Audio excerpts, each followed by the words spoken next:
Is Dungeon Defenders worth playing in 2024? I'm going to give you some reasons why and some pros. So, Dungeon Defenders. Dungeon Defenders is a tower-based game with combat in. You can play first person or third person. This is the first map, so this is what it looks like when you start out on Dungeon Defenders. Now, Dungeon Defenders came out a long time ago. I was probably 12, 13 when this came out, and I'm 26 now. So this game has been out a long time. I played it on Xbox 360. Now, you can place traps, and the enemies will come out gates, specific gates that you'll see in this video, and they will basically try to attack your crystal. You know, like most tower defense, there's a start point and an end point. And yeah, so you just basically set up turrets, set up defenses, try and stop them from getting you, and that's basically the long and short version of the game. Now, it comes with lots and lots of other aspects to it. Right, here we have lots of maps, lots of challenge maps to play. There's fucking hours and hours and hours of content on this game, and this is where you'll access it through the crystal in your tavern. As you see here, we have the keeper. Basically you upgrade your gear, weapons, and all that sort of stuff. This guy, you can also buy stuff from him. He's normally has some pretty good stuff, but also does have some pretty dog shit stuff. Now, this game is fun. Let's not beat around the bush. It's fun. It's not like a game that you literally want to main and just play all the time, but it is very fun to log on and play. You know, go play other games, give it a bit of a break, come back and pick up. You can pick it up whenever. It's very fun. There's so many different enemies, so many different strategies, lots of different characters. Like, obviously you got the big ogres that you'll see. You got the archers, and all that sort of stuff. So there's different variety of stuff to like. You need to swap up your defenses basically for different scenarios. Keeps it alive. I'm yet to play through all the characters, so you know, keep a lookout. We will be doing some videos on that. Trying out the new characters. If you want me to showcase a character, you obviously just let me know down below. But yeah, so these are ogres. This is on a very hard difficulty, so you probably won't notice that. There's also loads of different characters. Now, my advice to you guys that are watching this or come across this would be to play with friends. I highly suggest playing with friends, whether you play the online or you play with split screen.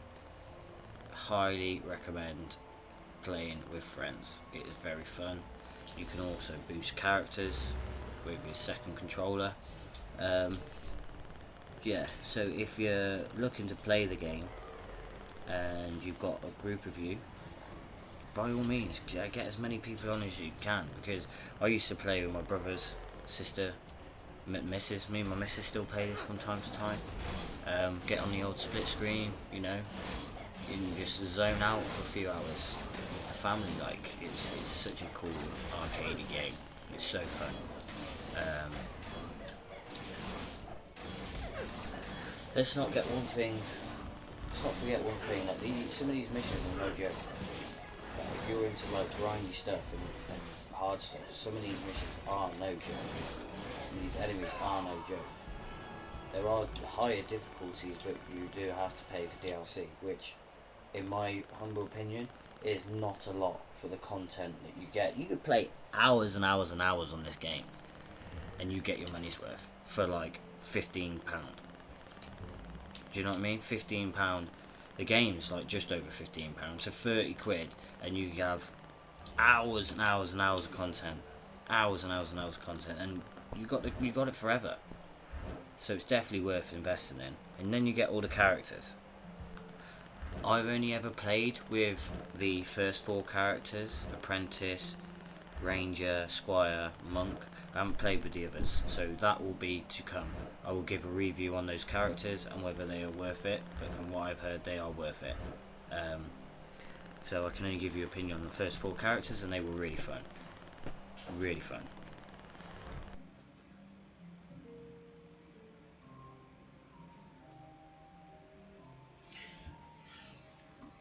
Right.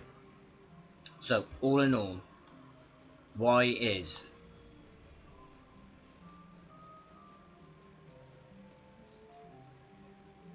so brief summary. Why is Dungeon Defenders in